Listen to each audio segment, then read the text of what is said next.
the government of Britain.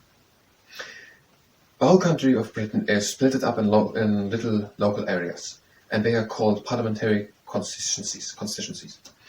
And there the people are all every couple of years, every 5 years, for example, when the general elections are coming together and vote for a person, which then comes into the House of Commons and represents that constituency. So of all these areas in the United Kingdom, there are now all these members of parliament in the House of Commons. And most of these members of parliament, they are part of a political party. The three mains are the Conservative, the Liberal, and the Democrats in the United Kingdom. And that political party, which has the most of the members of parliament as their members, that party has won the election, and the leader of that political party becomes the Prime Minister. And the monarch invites the Prime Minister and appoints that person to become the next Prime Minister. And the Prime Minister picks up 20 of his fellow party members to become the people of a cabinet, around 20. One, for example, becomes the Chancellor of Exchequer for the economy, or Home Secretary, Foreign Secretary, or other Secretaries of State for education, health, defense.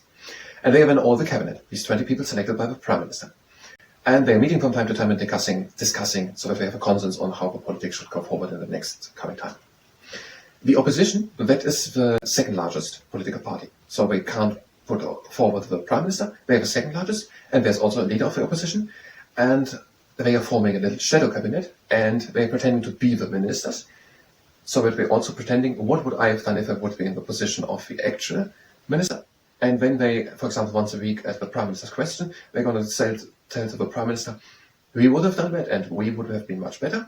And when the Prime Minister says, we did that, and we did that for that reason, and that's better our way, and then they're discussing, and that way they're having a little challenging there, so that everyone's working hard, so that the Prime Minister or the leading party or the ministers of the cabinet don't just relax there, but they are challenged all the time by the opposition party, because in a couple of years there will be new elections, and then the people who are watching it all say we're going to vote for the other ones. So they're both putting effort into making good politics. And there are also smaller parts. There are, for example, the local authorities, so not just completely from London, but also smaller towns and cities have local authorities oftentimes. And they are also having some smaller government there. And there are devolved administrations. There are in Wales and in Scotland and in Northern Ireland. The United Kingdom has 4 big parts: England, Wales, Scotland, and Northern Ireland. And these 3 other parts, except of England with London, with the UK Parliament, with the House of Commons and the House of Lords, they have devolved administrations: the Senate and Wales and the Scottish Parliament and the Northern Ireland Assembly. And there the people are also voting and having some local government things. They can't do foreign affairs or defense, but they can do education and health, these types of stuff. And then also the people are getting information about what happens all there. For example, is there the official report, the Hansard, and there the people can read what happens in the parliament. But most people get information from newspapers, the press, from television, and so on. So, in short, the people are voting in constituencies, and the person which most people have voted for in this constituency becomes a member of parliament in the House of Commons. And then there's the House of Lords. I didn't explain that. The House of Lords.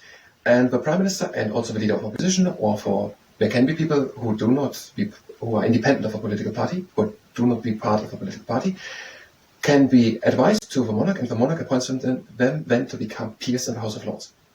So there are this bunch of people in the House of Commons, voted in by the constituencies, and when the Prime Minister says to the monarch, make a person to become a peer in the House of Lords, and then the person becomes a peer in the House of Lords, and now these both chambers are supporting each other. The House of Lords, there are people in who know a lot about laws. They had a career in business and this type of stuff. And they are then proposing new laws or suggesting amendments. And then it goes to the House of Commons, and they are discussing about it, debating about it, and looking if it's right. They're representing the constituency.